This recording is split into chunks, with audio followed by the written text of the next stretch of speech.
You have definitely thought about doing this with your friends before. Buying a piece of land, starting a commune, waking up around your friends and someone's making breakfast and there's just abundance of food and you've seen all these case studies and it's in your feed. Like we're all there.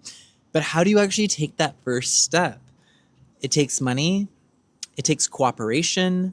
How do you deal with the fact that different friends are going to have different amounts of money to put into it? How do you legally shield yourself if someone wants to leave? How do you make decisions together? These are real questions. And it's usually what dismisses people from living these dreams. They'll be like, oh, yeah, I tried to live with friends once, or, oh, I've heard these communes and, they don't work out. And there's so much naysaying out there, so much naysaying. So it was really refreshing to go to this communities conference in Louisa, Virginia at Twin Oaks, which for y'all who don't know, this is one of the oldest communes in the United States.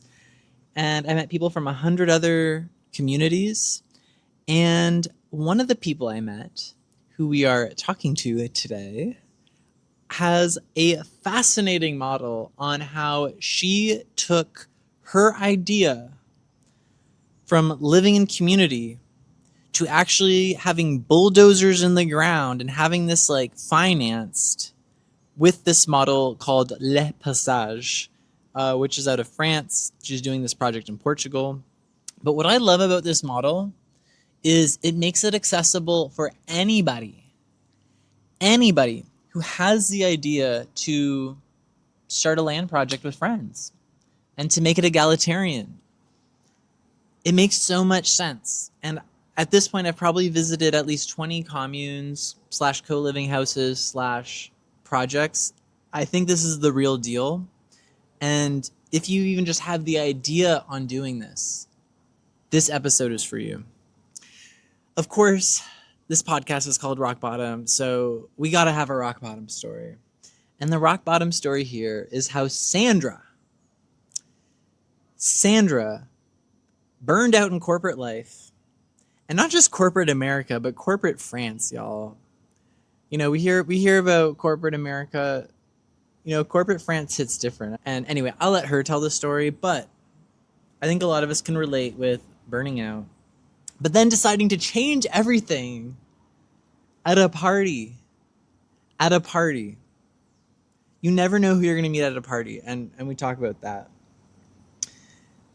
In this episode, we're going to touch on a lot of things. We're going to go through the 8 pillars of this model. So, take notes or just re-listen to it. It's actually better if you re-listen to it. Helps with the engagement. We're going to talk about alternative ways of raising kids and democratic schooling, which if you thought Montessori was like the shiz, wait till you hear about democratic schooling. What I've at least been taken away for like a really long time as well is how to tell the difference between intuition and anxiety. The answer for that is in this episode. So let's jump into it. Welcome to this episode with Sandra Rueda. How long have you been involved in the intentional community? It's been 5 years, I would say, since I started my own project. Yeah, 5 years. In Portugal. It's called Colmeia 62. Colmeia means beehive in Portuguese. Beehive. How did you find these people to start a community with? When the idea came to start an intentional community, with my husband, we were looking for a land but initially just to acquire property for us. And we visited a land that was way too big for us. And while we were visiting it, and it was a very, very beautiful land, I had a moment of clear vision that this project couldn't be a project only of us and our family. It had to be something collective. And through that, the idea came, and then we wrote a letter and sent it around us to all the people that we knew, saying, hey, we are Vincent and Sandra. We are really willing to build a community. We found that land that is very inspiring, and we would love to do a community project on it. If you know someone that is actually interested, this is our contact, and you can reach out to us. And in, I think, 2 weeks, we gathered a first group of 15 people. And we did a vision workshop together and have a purpose. And from that group, we are only 3 people today from that initial group. Oh, wow. But this was the energy that we needed to start, actually. So I'm very grateful to everyone, every person of that group. People left, new people came. Right now, we are about 25 people, and we still have people that are in integration process. Yeah, you don't know with whom, even today, I don't know with whom we're going to end up living when we will live in that community where we will have built our homes.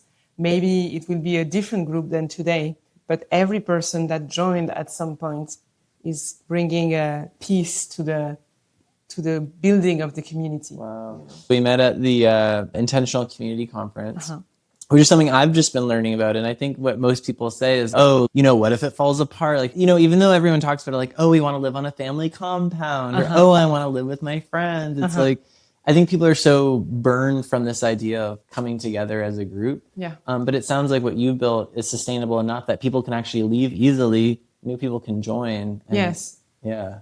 Yes, that's really the idea. It's like, how can we make part of life the idea of like something birthing and something dying, something coming in and going out. It's part of life. And as soon as we start to cling on like people need to stay, we need to be forever together, I think this is where it starts the tensions and potential places of failure because we are too attached. And I think we really started this project with a lot of openness for we don't know what's to come, the next step seems just let's meet and see. And then from this group, many of those people stayed a year with us and we started the project from there. And then we didn't have a land. In the end, it took us 4 tries to finally find the right land for us. It was not this land, but this land helped us to gather the group. And then we had other lands coming to us until we found the final land that we bought 3 years later. I think it's important to be okay with that idea that we don't know. It's an adventure and it will take steps and times and conflict and tensions and repair. Yeah. But I think people are afraid of living in community because of all these conflicts that come up. I think the reality is even if you have like a stable family, like divorce, what's the divorce rate? Even if you don't get divorced, there's so much conflict. So you can't really avoid it. Yeah. So it should never, I guess, be a stop from maybe joining it. Yes. What I like to say about conflict is that we cannot avoid it. As soon as we are more than one human in a space, there is conflict that will happen, but we can be very good at it. We can actually grow capacity in dealing with it, and we can learn tools and we can learn to communicate and give us feedback and talk about impacts and finding a way to orient to each other in a way that keeps the togetherness, even when there are tensions or fears or when the field feels insecure, or we can still have that togetherness as a principle. Yeah. What do you think are the main reasons people join the community? In general, or our community? Your community. One of the reasons is we are very structured. We have a vision, we have values, we have a mission. So we worked on those things, the purpose, it's quite clear. But I think what stood out for people that join us is the level of rigor and structure which we lead this project. Because we didn't have a land, we had to work on how do we build our community, even if we don't live together. So it was a immediate focus to think, okay, we need to find strategies to actually meet regularly, to have stewardship that we do, we steward this project to make it happen, but we also need to be a community. So from the beginning, we said we want to go on holidays together. Sometimes we want to go on weekends together. So every gap from where we want to be and where we are, we find strategies to compensate. Yeah. And I think another piece is that, and that was really in the DNA of this project, is that we were so new to it. I've never lived in community. I've never built a community. So I was like, I come from the corporate world. So I'm a very pragmatic person. And I thought, if I want to do this, I want to see what other people did. There are some pioneers. We are not pioneers. There are communities that exist for 50 years or more. And so it was a lot of observations of what is existing already and every time something would land as meaningful and align with our purpose, we would go like, maybe we can copy paste that in our project. Wow. Yeah.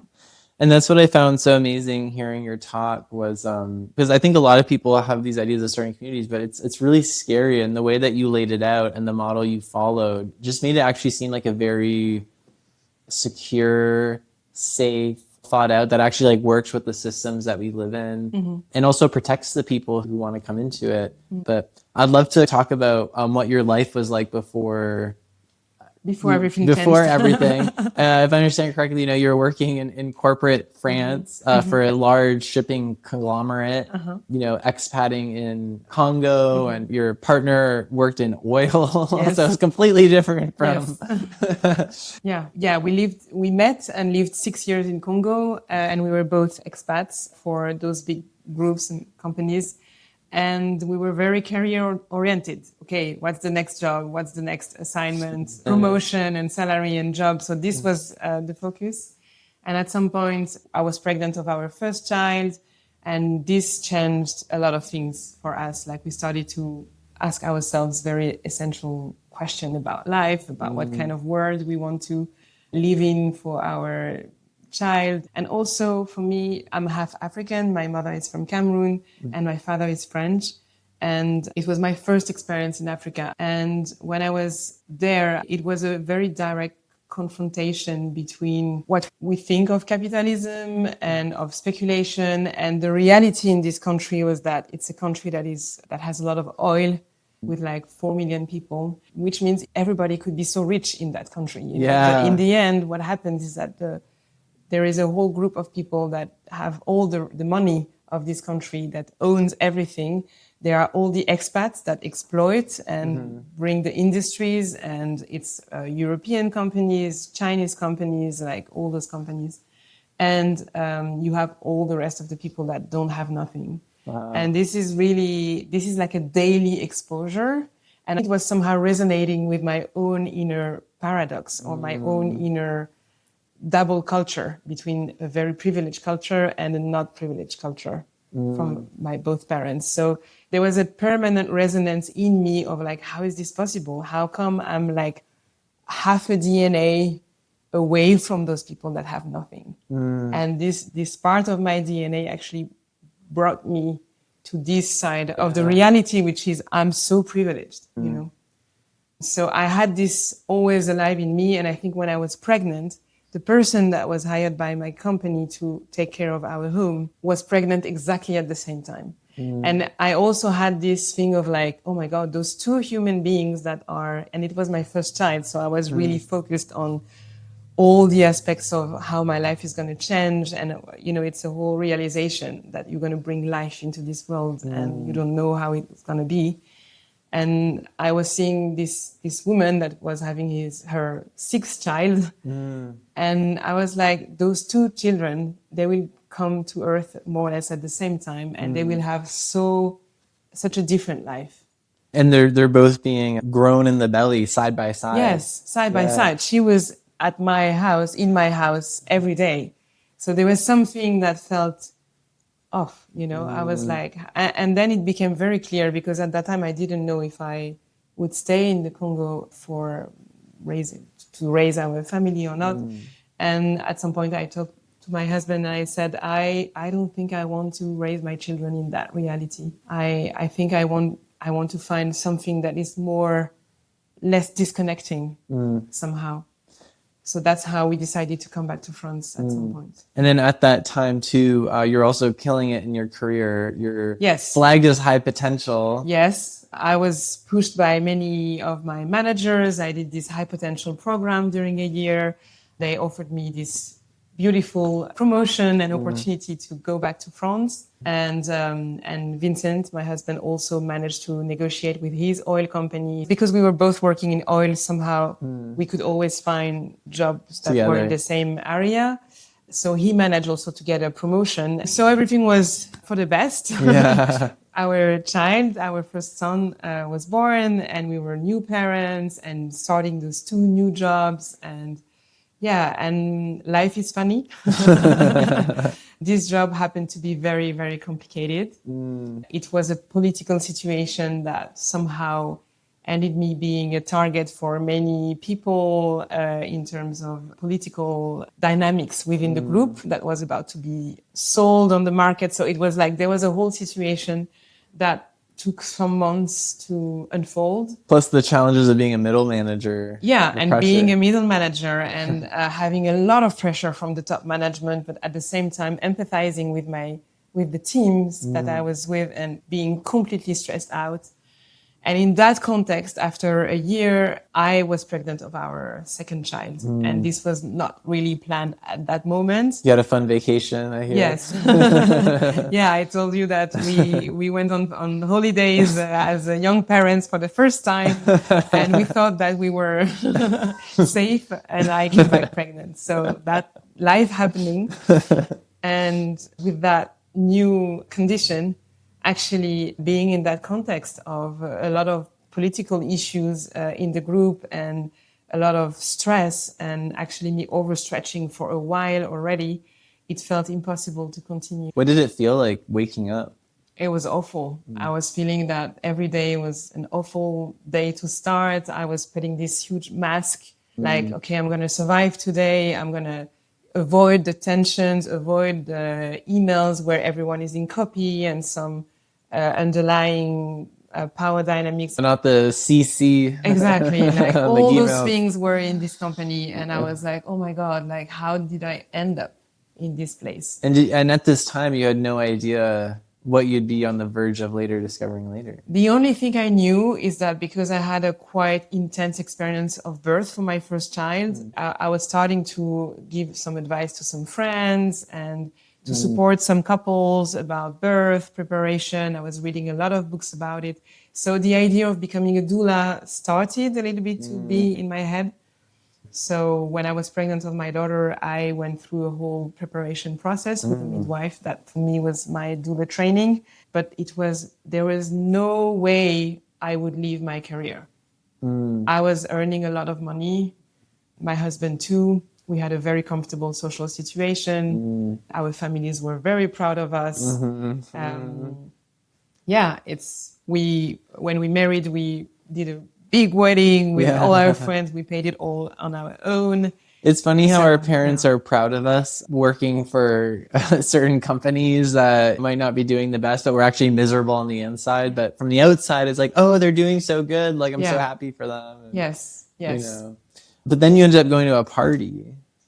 Yeah, so there is this, after 3 months, I'm about to announce to the company that I'm pregnant, and I actually feel stuck to tell them because I feel that You have so much on the line, right? Yes, and I feel that it's going to create a whole thing, and I felt super unsafe announcing it. And I go to this party one Saturday evening. A friend invites us, and he has other friends that we don't really know, especially one of them.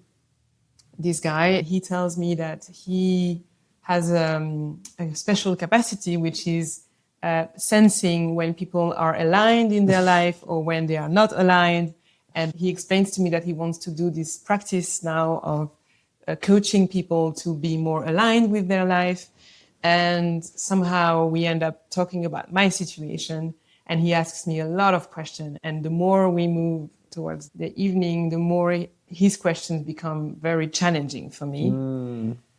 And at some point he goes, okay, I have a very direct question for you. Like, when are you going to have a life that really nourishes yourself instead of nourishing the idea of a project or the idea of a life? But that is not really fulfilling for you. So that was a question where I was stuck. I was like, oh my God, what do I do with it? And I actually cried, and I was obviously quite sensitive.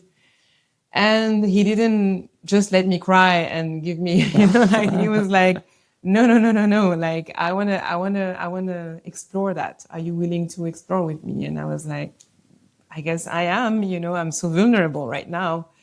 And then he said, I think you need to leave your job, but like right now. And you see this glass that is here? He said, whenever you're going to be ready tonight to commit to not go back to work, you got to turn this glass upside down. And what are you thinking when he said that? I immediately laughed. I was like, this guy is crazy. Why would I do that? And then I don't know, it was maybe 11 p.m. or something like that. And he started to challenge me. I felt like I was in a box ring, like he started to challenge me. And he was like, you don't know it yet, but you're going to turn this glass and you're not going to go back. And I was like, oh my God, but can someone tell him that he's crazy? And actually the whole attention started to move towards me. And then even my husband, so Vincent was here, and it's been months that he was telling me, you need to leave that job. It's not working. We're going to find a solution. And so everyone started to be next to me and holding me, and we're like, yeah, so, but what? And then I brought but what if, what can we do? And finances and socially, and how would I do that? I was bringing all the resistance, and people were like taking them out of the way, like one by one. And I was like, I don't know. It seems impossible. I cannot do that. And I was really stuck during hours. And I will always remember, because everybody signed that plastic glass and put the time of when I actually did that movement. And it was 3 a.m. 3 a.m. Wow. I finally turned the glass. And I cracked in tears, and I was like, I don't know what I'm doing. It's crazy. What am I doing here? The next day, I woke up with this huge emotional hangover because I didn't drink, obviously. I was like, oh my God, what do I do with this decision? It's impossible. And you seem like the kind of person, when you make a decision, you're sticking to it. Yeah, that's the point. It's like, if I turn the glass, I have this commitment toward myself, but also all those people that were here holding me. It was almost like a wedding in a way, when like people witness your... Yeah, exactly. It felt like a ritual or something where suddenly I turned the glass and I'm stuck with that decision, and I don't know what to do. Like we are Sunday, I'm supposed to go back to work on Monday. And yeah, as I told you, in France, we have this possibility to see a doctor. And actually it was weeks that I was coming back crying every evening and waking up completely desperate every morning. So I decided to go to see a doctor on Monday morning. And this doctor, he was like, okay, why are you here? And I was like, it's about my work. And boom, I immediately started to cry. And he was like, I'm going to give you 2 weeks off work so you can rest and think about what you want to do with your life. That's what he said, which is not really a doctor sentence. That's the prescription. Yeah, exactly. Wow. And and during those 2 weeks, I didn't know what I would do. And I was just resting a lot, sleeping a lot, processing what was happening to me. And then after 2 weeks, I called my CEO in Paris and I said, I want an appointment with you. And he said, yeah, of course. So I prepared the appointment with my father, who was my mentor and really supportive in every decision that I make. And my father prepared me. He was like, okay, can you bring the facts? So I go to that meeting very prepared. And I know that in this company, they usually don't have a negotiation contract. Like usually you just quit and you don't have any money. But I brought all the facts, and somehow the CEO said, okay, I understand this political situation. And he almost apologized for me ending up in this job with this situation. He said, I'm open to actually release you with 6 months advance salary. I was like, what? And I remember that in my paper, it was written that I wanted 3 months. So it's like, I didn't even had to ask. Wow. And he gave me 6 months. From that Saturday evening, it was over. Wow. Yeah. So you go to a party on Saturday, you're hanging out by the snacks, you meet this guy. By 3 a.m., you make the decision to quit your job.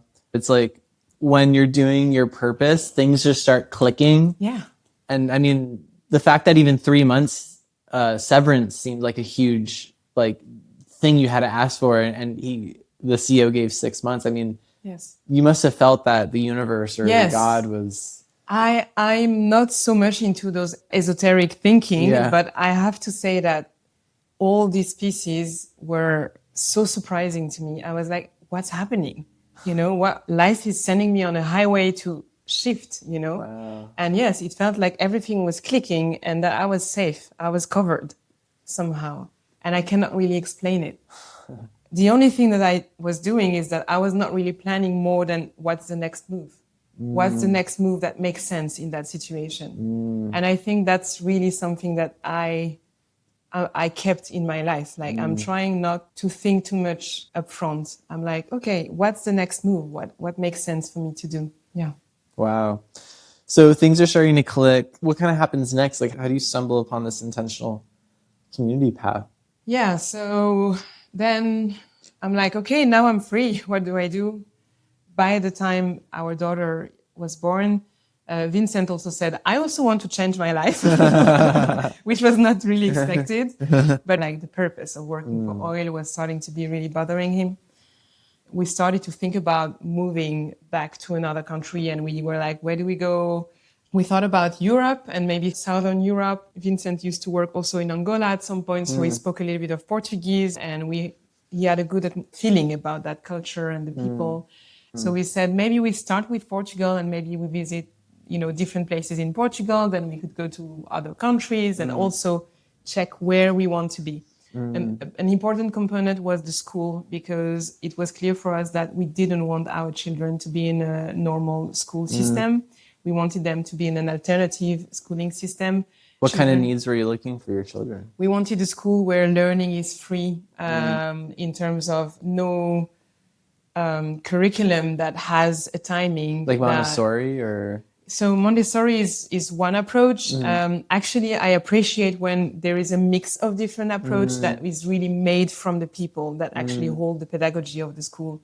I prefer that than a label. Yeah. And it could be a little bit of Montessori approach, but also, I don't know, Waldorf Steiner has some interesting aspect around nature, but also democratic schools are very interesting in the way they allow the children to really own the schools where they are and really decide not only about the content, but about how we actually work together. How do we decide about the way the school functions? Oh, interesting. So democratic schools are for me, very inspiring models to empower what will be future citizens. You don't want only future citizens to go to work and go back to their home. You want them to understand in what kind of world we want to live. Also because we were quite rebellious around the education, the public system in France or in Europe. So we knew that if they would end up in a normal school, we would probably disagree many times with the school and the system. We had Portuguese friends that pointed us to an area that was Ericeira Mafra. So it's like near Lisbon, 45 minutes from Lisbon. And we were like, okay, let's start there. They have an apartment. We could stay for free for the first year. And after 10 days, we find a school that is actually a democratic school. I went to visit the school. And when I arrived, the director came to me and he was like, hi, I'm Fernando, and this is the school, blah, blah, blah, blah, blah. Welcome. So now I'm going to hand over the visit to those two children. Like, oh, okay. So you're not staying. He's like, no, I'm not in charge of the visits. They are. So I was like, okay. Wow, that gives them responsibility too. Yeah. Wow. And there was this child that was like 8 years old and the other one that was like 6 years old. And basically the 8 years old child were making the whole visit of the school, explaining me how it works. We are project based. So we do projects every day and we learn based on our interest. And sometimes it just turns to the 6-year-old and he said, so don't forget when you do the tour to tell the parents that. So I understand that he is also training this little one to do the tour also. And that this is like both doing the tour with me and teaching this young child to actually also do it in the future. And I'm like, where am I? I've never seen such a thing, And it was amazing. This kid was owning his school. That's so different from like at least the schools I went to growing up. I've seen pictures of schools in America where like they'll show the cafeteria and the classroom and the outside, and it's like what a school looks like, what a prison looks like. It's basically the same, except the school has more color. Yeah, exactly. Yeah. Wow. What's the name of this school that you ended up? It's called Enraizar. Enraizar. And it means rooted. In Portuguese, they both speak Portuguese and English. My kids are 9 and 7, and they now go to this school for the last 2 years. Wow. Yeah. It's a very powerful thing to have that non-constrained way of learning in the school. So you see this school, you're touring Portugal, and you decide like, maybe Portugal So with the school and this place, we were like, okay, that's the place. So we didn't even try another city or anything. We were like, okay, that works. Again, life makes it easy. Wow. When it's aligned, it's working. So we settled there. And so we are in 2018. And then our first impulse is to look for a land because we had money at that time, savings. And we thought we can build something in that land and maybe do some retreats or... And at the beginning, were you thinking it more as like, oh, me and my family will buy the land? Exactly. And like, yeah, Yes. or were you thinking community? Yeah, that's the transition. It's like you first being very individually, like, let's do I something want for land. us. Yeah. I want that for our family. So we were looking for a land. We were projecting what we could do. We could have like different teachers that would come and make retreats in our place. It would be beautiful and amazing. And then at some point, I start to think, let's be pragmatic. We need to meet maybe or visit places like this and we will see. And then we started to visit different places, both in France and in Portugal.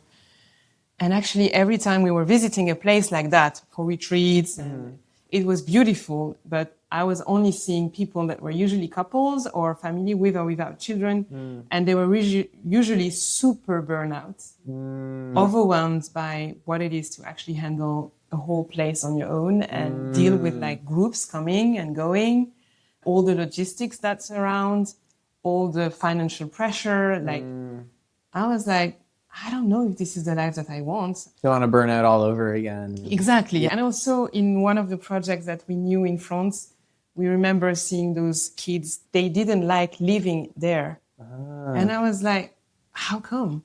And when we engaged with them, they were saying, yeah, because our parents are always stressed out with this whole life. And we are in 2019 Yeah. and slowly coming towards 2020, where suddenly we are in March 2020 and actually suddenly everything stops. And we are like, oh, it's not resilient to actually have such a place where you lean on people traveling and also like people come, they step out of their life, they have a moment of like, and they consume that, and then they go back to their life. What kind of change are we creating? I was really starting to doubt those two aspects. Do I want to contribute to this? Is it really creating change? There is something in this area, but not that plan as I'm thinking. And during the COVID time, a friend of mine sent me a documentary called Village de Pourgue, about the Village de Pourgue, which is an eco-village in the south of France. And it was also about children learning in a free way. It's like school of life, basically. And it inspired me a lot. I was like, wow, this is what I want to do. I want to build a community because then it will be sustainable. We have all the responsibility of a place that we live, we take care of it. And yes, we can have some activities, but it doesn't lean on two people. Looping back to the beginning, we were visiting one of the lands for buying a place. And I ended up in this huge land, having clarity that I wanted to build community. And then this is when we wrote the letter and the project started in August 2020.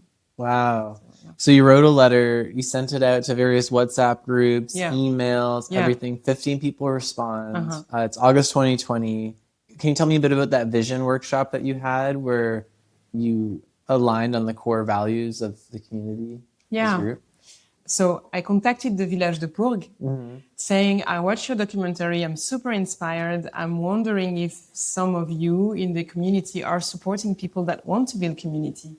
And they told me, oh, we don't have time, but we know someone that used to live with us and that now moved out, but that supports community leaders or people that want to build community. And he helps them to actually create the project. So we contacted that person, Jérôme Thierry. From Les Passages? Yeah, because then he was at that moment slowly entering in Les Passages. And for someone who's never heard of Les Passages, what is the group?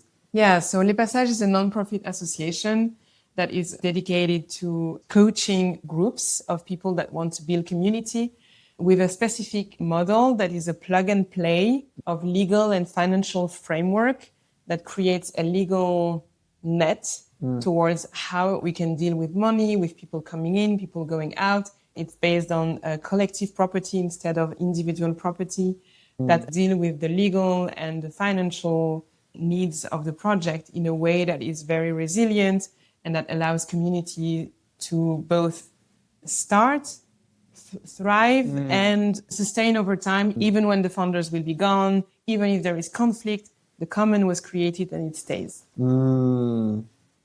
That's amazing. So you find Lift Passage, you start working with them, you use that model to create your own community, which is now at 25 members. Yes. And has been around for 5 years now. Yes. It took us 3 years to find the right land, and then it took us 2 years to have the approval of our infrastructures. And now we are in the engineering phase of the project. Can you tell us about the framework? Like, it sounds like first it's aligning everyone on 8 core values. So number one is human is more important than money. We don't want that people with more money somehow have more voice in the project, no matter what. It's one person, one voice. It's not even one household. It's like if there is a couple, it's one person, one voice. This is very important. Second one is the no speculation. It means that $1 in is $1 out. We cannot individually make profit out of the money that we put in the project. Only thing is the index part of the money on inflation. So we have mechanisms so that the money doesn't lose value over time. But we don't want that people multiplicate. Yeah. You know. Especially because if you build the community, you're kind of like doing major improvements on the land, and like the land afterwards will be a lot more valuable. Of course, any profit that goes into the project stays into the project to feed the collective itself and not to feed only one individual or some individuals. So this is something very important. The third value is being able to get back your money when you leave. It's not a donation. It's actually you lend that money to the community, and when you leave, you get that money back and someone else come in. That's how it works. It creates this financial independence, and this gives people choice. They don't give it all when they arrive and then they leave with nothing. Otherwise they go, then I don't leave. So what kind of choice is that? Do you want to have neighbors that don't want to be there, but that have to be there because... No way. Exactly. Then the fourth value is how to find balance between the individuals and the collective needs, which is the principle of cooperation, the cooperation culture. How the I's serve the we, and how the we supports the I's. There is this like balance that we want to find, and integration of everybody's needs. The fifth value is no individual property. We don't want people to have individual property. We disentangle property and we bring this right of use of a private space. So when you are a member of the housing co-op, you have a right of use that is contractual of a place that is for you. But if you leave, you don't sell this place to someone. It's not yours. It belongs to the community, and you just leave with your money. So then it leads to that new members are chosen collectively. That means by the occupants, the one that stay, not the ones that leave.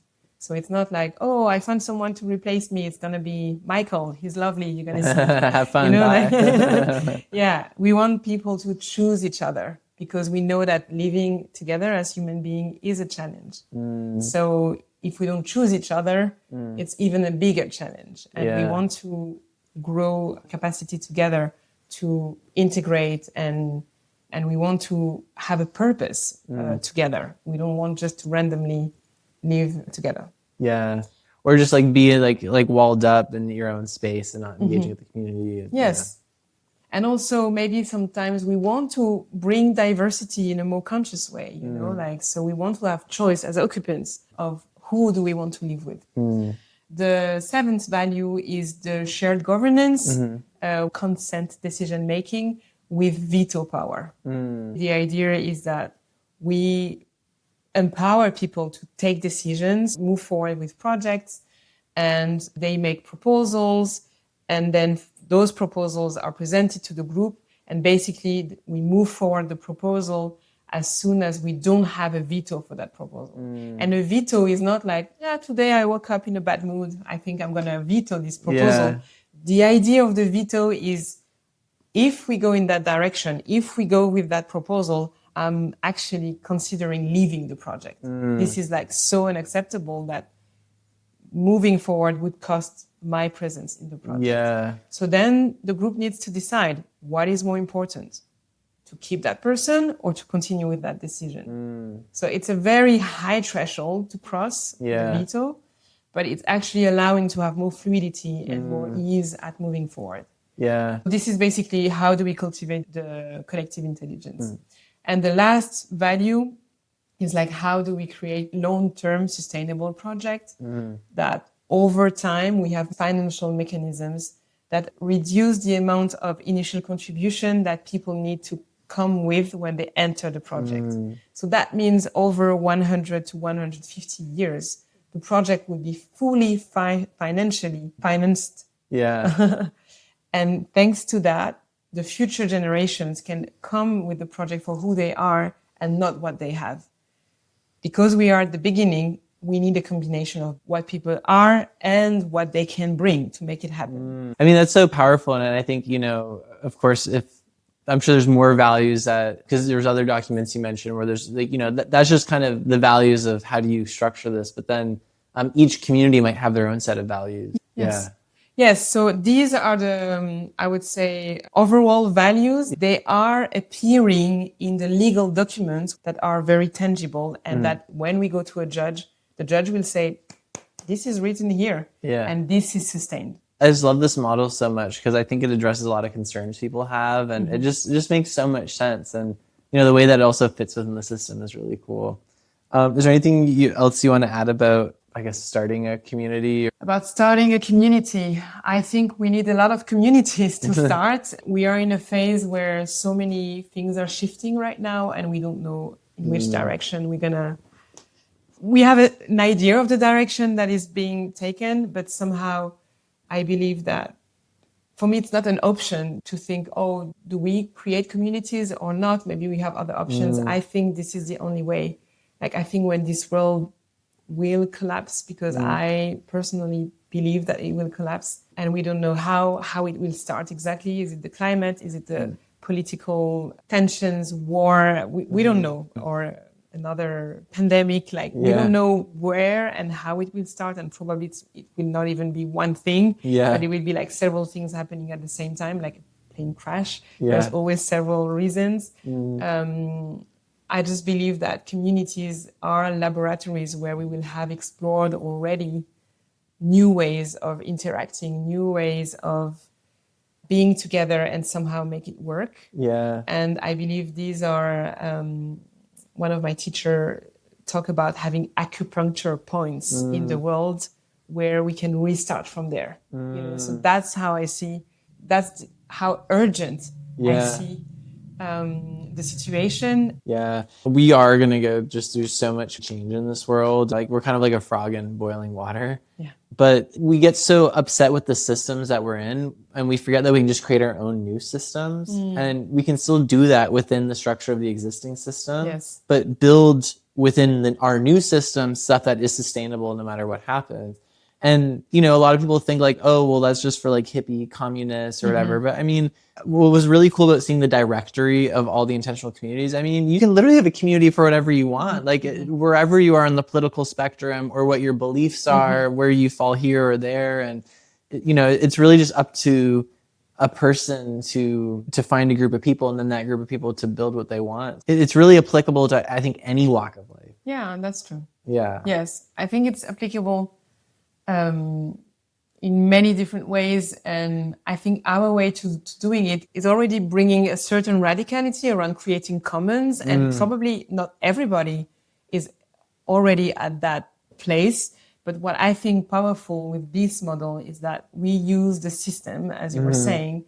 And I believe that in difficult times, communities might be also targeted. And I believe if we want to keep our sovereignty, we need to play with the rules of the system. And what I like about Le Passage is that you look not more or less as a real estate project. Yeah, a real estate project. I mean, at the end of the day, what is a community but a glorified real estate project? Exactly. Yeah. And then whatever happens inside, like we are under the radar because we look like a real estate company. And if they want to find us at some point, okay, they can find us because some communities are very big and visible, but it will be hard to play against the very same rules of the system. And that's what we call systemic Aikido, because basically we use the force of the system, like using a bank loan to actually have money, for example, but in a way that serves another purpose, not the purpose of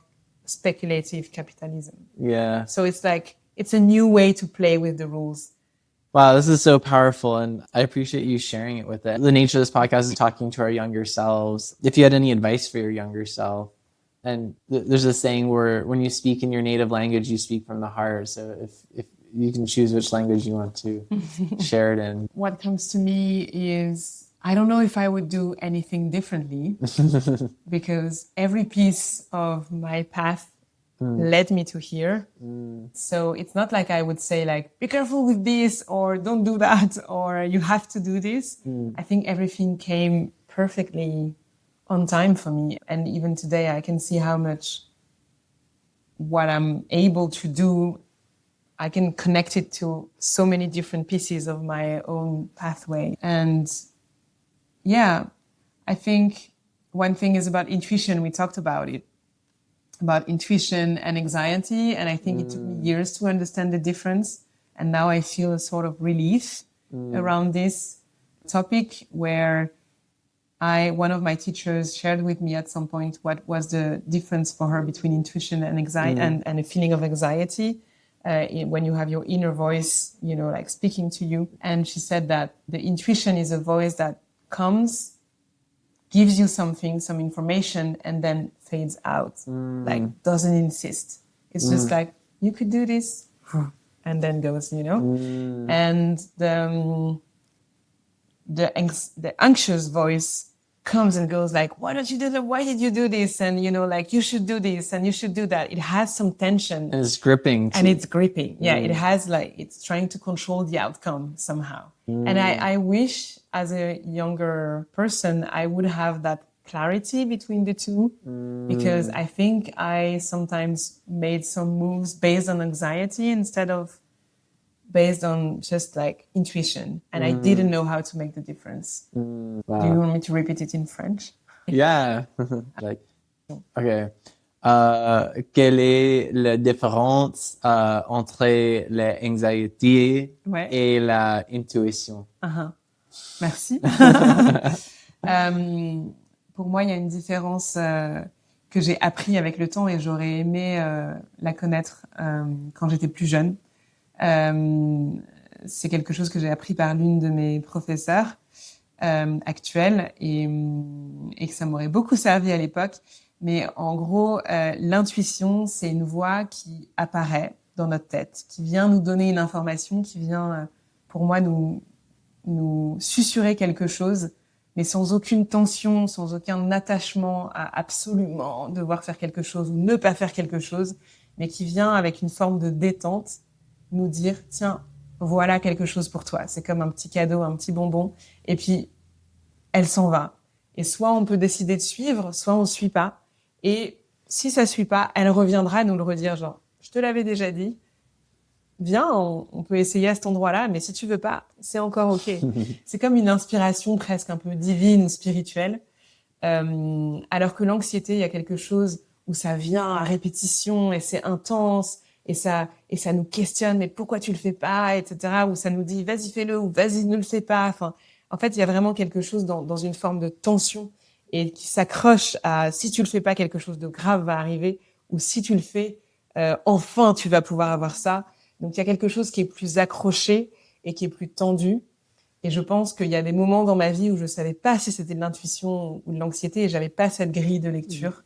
Et je pense que c'est quelque chose qui m'aurait aidé à traverser des moments de ma vie de façon plus sereine. Et aujourd'hui, avoir accès à cette différence-là, c'est quelque chose qui m'aide beaucoup. Donc voilà, c'est quelque chose que je peux partager de mes récents enseignements et que j'applique consciencieusement. Oh, ouais. Merci beaucoup. Merci à toi. Well, thank you so much. Thank you. It was super rich to talk with you. Thank you. Yeah, and it was a nice reflective time of all my pathway, and I'm grateful for having the opportunity to reflect on all those things. Amazing. Where can people find you if they want to stay in touch or reach? We have the Les Passages website. Yeah. You can always reach me through the contact email that is there. I have an Instagram, which is Sandra Rueda doula, because I'm also a doula. We didn't go a lot into that part, but the website of my community, Colmeia62.org. And yeah, I think those 3 things are good. I could also share my email. I'm open. All right. I am excited to see Maya 62 come to life, and I hope to visit it in Portugal. Yes, Maybe we'll do please. a round 2. There's a lot of questions. Yeah. And then we'll check in on how the Les Passages model went. Yeah. It'll be a long-term case study. Nice. Yeah. Well, Thanks thank a you. lot. Appreciate Thank you. you.